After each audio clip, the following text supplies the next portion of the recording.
Bell देने के लिए तैयार नहीं है। ये जज को जो इस वक्त वो जुडिशल रिमांड पे हैं तोशा खाना 2 के लिए। तोशा खाना 2 जो केस है वो इस वक्त ख़ुद एक कन्फ्यूजन का शिकार है, क्योंकि जो नए तरमीम ये गवर्नमेंट लेकर आई है, जो उन्होंने अपने लिए किए थे, उन्होंने अपने केसेस ख़त्म कराने के लिए किए थे, और वो वाली तरमीम के पीछे इनका केस जो है यहाँ अब नैब नहीं सुन सकती। अब इनको ये सोच रहे हैं कि अब इमरान खान का केस किधर डालें, तो उन्होंने मेरे ख्याल में इस वक्त जो हमारे लॉयर्स बता रहे हैं उन्होंने FIA के हवाले कर दिया है। जब आप FIA के हवाले करते हैं, अभी उनको ये नहीं समझ आ रही इमरान खान को और जेल में कैसे रखें, तो जज की जिम्मेदारी ये दी गई है कि बेल नहीं देनी इमरान खान को। इसका मतलब अभी इमरान खान जो जेल में बैठे हैं उनको नहीं होना चाहिए, उनके पर कोई केस नहीं है जिसकी वजह से वो जेल में हो। इन्होंने अगर उनको ये सोच के रखा हुआ है कि ये केस ख़त्म होगा तो 10 और कर देंगे।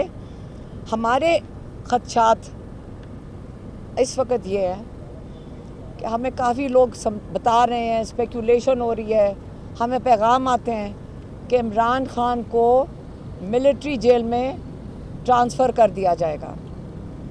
इमरान खान को मिलिट्री जेल में नए केस कोई बना के ट्रांसफ़र किया जाएगा।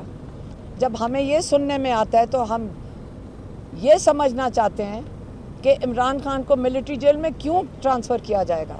हम पूछना चाहते हैं मिलिट्री से, इस्टेब्लिशमेंट से, कि आप इमरान खान को मिलिट्री जेल में क्यों ट्रांसफ़र करना चाहते हैं। आप इससे ट्रांसफ़र करना चाहते हैं ताकि हम सब का राब्ता फैमिली का भी ख़त्म हो जाए, लॉयर्स का भी ख़त्म हो जाए।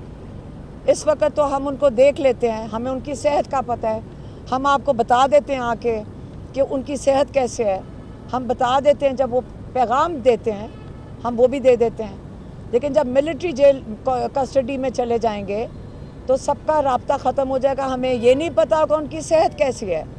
अभी तो हम उनकी सेहत के ऊपर नज़र रखते हैं। अभी हमारे डॉक्टर आके, कोशिश हमारी ये होती कि महीने में एक दफ़ा आके हमारे डॉक्टर शौकत खानम से उनको चेक कर लें।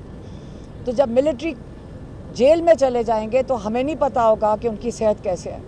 इस वक्त जो मिलिट्री कस्टडी में बच्चे हैं, जो बुज़ुर्ग हैं, अगर आप उनकी कहानियाँ सुन ले तो इंसान का दिल रोता है कि ये जवान बच्चे बग़ैर ट्रायल के पिछले 15-16 महीने से रखे में हैं, और हमें किसी को नहीं पता। 2-2, 3-3 हफ्ते तक उनको मुलाकात की इजाज़त कई दफ़ा नहीं मिलती।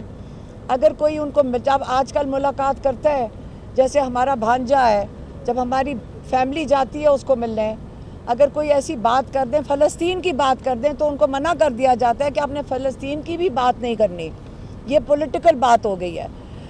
तो अगर उनका ये हाल है, वो इतनी मुश्किलात काट रहे हैं, तो इमरान खान को भी ये उधर ही डालना चाहते हैं।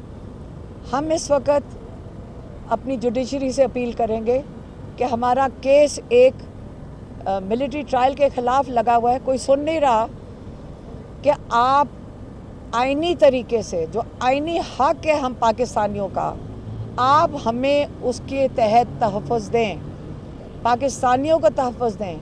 हम मिलिट्री के, हम फ़ौज के लोग नहीं हैं। इमरान खान फ़ौज के नहीं है। इनका किसी का हक़ नहीं बनता कि इल्लीगली उनको मिलिट्री कोर्ट में या मिलिट्री ट्रायल उनका किया जाए या उनको मिलिट्री जेल में डाला जाए। ये ना दुनिया में, ना इंटरनेशनल लॉ ये इजाज़त देता है, ना पाकिस्तान का आइन ये इजाज़त देता है। तो अब हम अपनी जुडिशरी से अपील करेंगे। हम आपके ऊपर भरोसा कर रहे हैं कि आप अपने पाकिस्तानियों का तहफ़्फ़ुज़ करें, उनके हकूक़ का तहफ़्फ़ुज़ करें। हमारे भाई के लिए सिर्फ हम बात नहीं कर रहे, हम सारे पाकिस्तानियों की बात कर रहे हैं, क्योंकि कल हम में से किसी को उठा के ले जाएंगे और हमें मिलिट्री जेल में बंद कर देंगे।